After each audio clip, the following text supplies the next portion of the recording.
It was a quiet, humid night in Houston, Texas. The city buzzed faintly in the background as lights flickered across the station. My friend, a simple, middle-class man, stood on the platform with his young wife. They had been married for only 8 or 9 months. That night, they were leaving for Chicago. His wife had been asking to visit her mother for weeks, and finally, he agreed. Their train was scheduled to leave at exactly 9:15 p.m. The whistle blew, the engine roared, and soon, they were on their way. Hours passed peacefully. The rhythmic sound of the train wheels clicking over the tracks slowly lulled them into a sense of calm. Then, around 1:30 a.m. the train suddenly came to a stop. At first, the husband thought it was just another small station. But when he looked out the window, there was nothing. No lights, no people, only thick, endless forests on both sides. He stepped out into the narrow passage and asked the guard what had happened. The guard replied quietly, "The signal ahead hasn't cleared yet, sir. We'll have to wait here for a while." And so, they waited. Minutes turned into nearly an hour. The night grew darker, heavier. The air outside felt strangely still, like even the wind had stopped moving.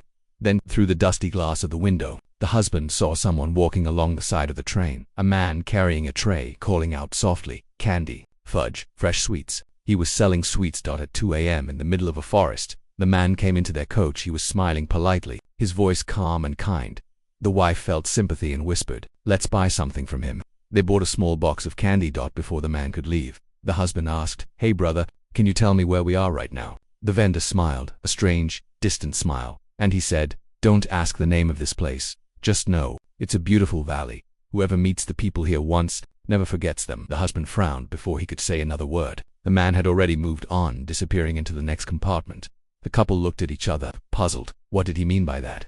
A few minutes later, a conductor entered their coach. The husband turned to look at him, and froze. That it was the same man. Same face, same voice, same smile. His mind raced. "Excuse me, do you have a twin brother?" The conductor shook his head. "No, I don't." "Any brother who sells sweets on trains?" The conductor frowned. "No. What are you talking about?" The husband swallowed. "Ben, can you tell me where we are right now?" The conductor smiled again. "You call this a forest? This is a beautiful valley. Don't worry, we'll find out its name soon, and whoever meets the people here once, never forgets them." The couple's blood ran cold. Those were the exact same words the candy seller had spoken. The conductor checked their tickets and walked away casually, leaving behind a silence heavy with fear. A little while later, another family boarded, a husband, a wife, and 2 little children. They sat right across from the couple. The husband looked up, and his heart skipped a beat. The man sitting across from him looked exactly like the candy seller. Same eyes, same voice, same smile. He kept staring at them with that unsettling grin. The husband gathered his courage and asked, "Why are you smiling at me?" The man replied gently, "You think I'm smiling? This is just how we are here. We're kind people. Whoever meets us once, never forgets us." The wife clutched her husband's arm. Her fingers were trembling. The husband whispered, "Can you tell us where we are?" The man chuckled. "You call this a forest? It's a beautiful valley." The same words again. Every syllable the same. The wife couldn't take it anymore. She buried her face in her hands, whispering, "What is happening here?" When they looked up again, the family was gone. Just gone. No sound. No movement. The seats across from them were empty. Moments later, another conductor entered, this time accompanied by a police officer. "Tickets, please." The husband handed them over, saying nervously, "We already showed our tickets." "To whom?" the conductor asked. "To the other conductor." The man stared at him, confused. "What other conductor? I'm the only one on this route tonight." The husband and wife exchanged horrified looks. They explained everything: the candy seller, the first conductor, the family that vanished. The real conductor listened carefully, then said softly, "You must be mistaken. No one else checked tickets tonight."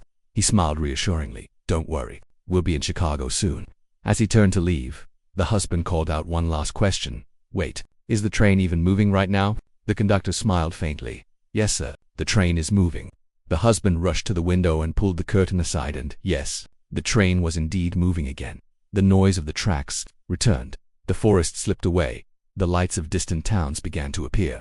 When they finally reached Chicago, everything was normal. But both of them knew what they had seen, what they had heard. None of it could ever be explained. Later, my friend told me this entire story himself, and he swore it was true. Whatever that place was, it was not of this world. Maybe it was a place of illusions, maybe spirits, maybe something beyond our understanding. They call it the Valley of Illusions.